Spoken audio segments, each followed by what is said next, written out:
আসসালামু আলাইকুম ভিউয়ার্স, কেমন আছেন সবাই? আশা করছি ভালো আছেন। তো আমি আমার কবুতরের ঘরটির জন্য কিনে নিলাম একটি সোলার প্যানেল লাইট।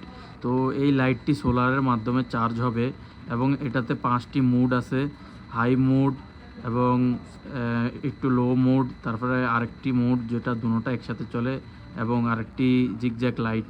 তো এই লাইটটি আমি সৌদি আরবের রিয়ালে 20 রিয়াল পরিশোধ করে কিনেছি। তো আপনারা দেখতে পাচ্ছেন এটির আলো কেমন। তো আমি এখন কবুতরের ঘরটিতে এটিকে ইনস্টল করলাম এবং দেখতে পাচ্ছেন কি পরিমাণ আলো দেয়। আমার এই ছোট্ট কবুতরের ঘরটির জন্য যথেষ্ট। তো এটি সোলারের মাধ্যমে চার্জ হবে।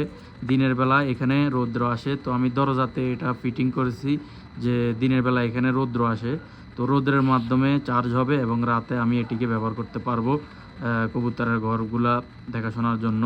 তো কেমন হলো আপনারা অবশ্যই জানাবেন কমেন্টে এবং লাইক করবেন, সাবস্ক্রাইব করবেন।